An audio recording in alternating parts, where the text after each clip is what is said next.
గుర్తేసే వాళ్ళందరికీ ఇలాంటి షాక్లే జరగాలి. ఎందుకంటే ఎవరైనా సరే ఒక మనిషి. సో వ్యక్తిగతంగా వస్తే మొన్న భారతిని కూడా, వైఎస్ భారతి వాళ్ళ వైఫ్ ను కూడా ఇట్లా వ్యక్తిగతంగా హింసించారు. ఇలాంటి ట్రోలర్స్ ని అదుపులో ఉంచినంత మాత్రానే ఎప్పుడైనా సరే నోరు మంచిదైతే ఊరు మంచిదైతే అంటారు. సో వ్యక్తిగతంగా ఎవరి అభిప్రాయాలు వాళ్ళే. యాక్చువల్లీ వాళ్ళ ఫ్యామిలీ అంతా చాలా కలివిడిగా అంతా కలిసి ఉన్నారు. కానీ జనాలే హైలైట్ చేస్తున్నారు. పవన్ కళ్యాణ్ అంటే మాకు పడదు, బన్నీ అంటే మాకు పడదు అని వీళ్ళు ఎక్కువ చేస్తున్నారు. వాస్తవానికి వీళ్ళు వీళ్ళు తెలుసుకోవాల్సిందంటే వాళ్ళంతా ఫ్యామిలీ మెంబర్స్, వాళ్ళంతా కలిసే ఉన్నారు. వాళ్ళ వ్యక్తిగత ఆస్తులు, వ్యాపారాలు అన్ని ఒకటే ఉంటున్నాయి. కానీ జనాలు పిచ్చోళ్ళు, ఎర్రి అని నేను అంటాను. సో ఎవరిని ట్రోల్ చేయొద్దు. ఏంటనేది వ్యక్తిగతంగా ఆమె గుండు చేయించుకున్న విషయం, ఆమె వ్యక్తిగతంగా పవన్ కళ్యాణ్ గారి కొడుకు సేవ్‌నెస్ కోసం ఆమె కృతజ్ఞతగా ఆమె గుండు చేయించుకుంది. సో ఇలాంటి ట్రోలర్స్ ని నిజంగా అరెస్ట్ చేయడం కాదు, జైళ్ళలో కూడా వేసి 10 మందికి ఇంకా దాన్ని అడ్వర్టైజ్మెంట్ చేయాలి. ఇలా చేస్తే ఇలా అవుతుంది. అది పార్టీ అధికారంలో ఉన్నా, అధికార పార్టీ లేకపోయినా సరే ఒకళ్ళ మీద ఒకళ్ళ అభిప్రాయం చేయకూడదు. ఎందుకంటే యూట్యూబర్ చాలా కొత్తగా వస్తున్నారు. అలాంటి వాళ్ళ మీద కూడా చాలా మంది చాలా నీచంగా మాట్లాడుతున్నారు. ఇలాంటి నీచంగా మాట్లాడే వాళ్ళకి ఇది బ్రేక్ అని నేను చెప్పగలుగుతాను. అంటే అసలు పోలీసులు గానీ, వ్యవస్థలు గానీ ఎట్లాంటి తీసుకోవాలి డెసిషన్స్ అంటే ట్రోలర్స్ ఆపడానికి? ట్రోలర్స్ ని ఆపడానికి నిజంగా ఇది ఒక మంచి పరిగణన అనేది చెప్పుకోవాలి.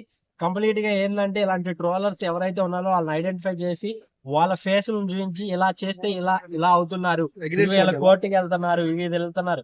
అరే ఈసారి ఎవరైనా ఒకళ్ళు నోరు తెరిచి మాట్లాడాలంటే భయపడేటట్టు చేస్తున్నారు. ఇది అప్రిషియేట్ చేసే విషయమే. కంప్లీట్ గా ఎవరైనా సరే వాళ్ళ నోరు అదుపులో పెట్టుకోవాలి. ఈ ట్రోలర్ అనే దానికి ఏంటంటే ఒక ట్రోలర్ ఒక నోటితో మాట్లాడితే ఒక 5 మెంబర్స్ కి తెలుస్తుంది. కానీ ఒకళ్ళు యూట్యూబ్ పెట్టి ట్రోలర్ చేస్తాం వల్ల లక్షలాది మంది చూస్తున్నారు. లక్షలాది మందికి నెగిటివ్ అనేది వెళ్తుంది. సో ఎక్కువ స్ప్రెడ్ అనేది ట్రూత్ ని స్ప్రెడ్ చేస్తే మంచిది. ఇలాంటి నెగిటివ్స్ ని ఆపాలనేది నా అభిప్రాయం. అల్లు అర్జున్ ఫ్యాన్స్ ముగ్గురు అరెస్ట్ అయ్యారు. ఏది మార్క్ శంకర్ అబ్బాయిని పవన్ కళ్యాణ్ కొడుకుని ట్రోల్ చేశారండి. ఎట్లా చూడొచ్చు? మంచి పని చేసింది అన్న. పోలీస్ వ్యవస్థ చాలా మంచి పని చేసింది. నిజంగా ముగ్గురిని తీసుకెళ్లి లోపలి తెంగిన మంచి పని చేసి.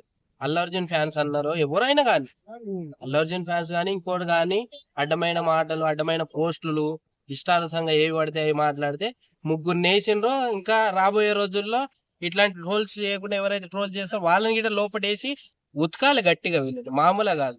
ఇది ఎంతవరకు కరెక్ట్ అంటారు? సినిమాల వరకే ఉండాలి, అవును. కానీ ఫ్యామిలీ వరకు వచ్చేసి వాళ్ళు ఆరోగ్యం బాగలేనప్పుడు ఈ విధంగా చేయడం అనేది వాళ్ళు ఎప్పటికున్నా కలుసుకుంటారు. మధ్యలో వీనికి ఎందుకన్నా అంత తీటన. మొన్న కూడా అల్లు అర్జున్ గారు కలిశారంట.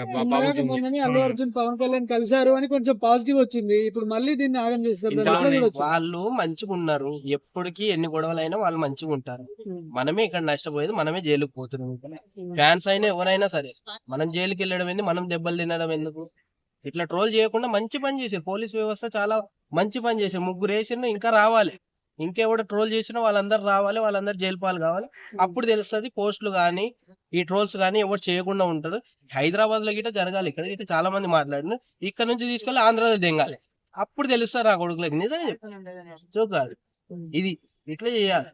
ట్రోల్స్ చేయకుండా.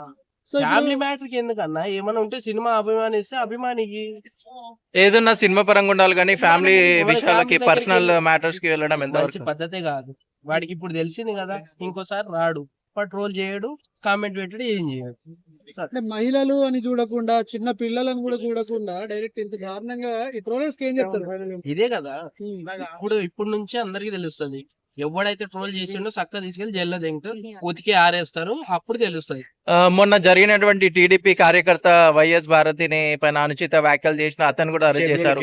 ఇప్పుడు ఆ సంఘటన జరిగిన 2-3 రోజులకే వీళ్ళు ఇలా ట్రోల్ చేయడం అంటే ఎన్ని అరెస్టులు చేసినా, ఎన్ని శిక్షలు పడ్డా వీళ్ళు మాత్రం వెనక్కు తగ్గడం లేదు. వీళ్ళకి అనుకున్నదే చేస్తున్నారు. ఎందుకంటే కావాలని చేస్తున్నారా, చేపిస్తున్నారా? చేపియొచ్చు కొంతమంది, వీళ్ళే చెయ్యొచ్చు. సో కొంతమంది ఫేమస్ అయ్యాలి పిచ్చి. అంటే పవన్ కళ్యాణ్ ఫ్యామిలీని ట్రోల్ చేసే వాళ్ళకు ఏం చెప్తా ఉన్నారు అభిమానిగా? చెప్పుతో కొడతాం.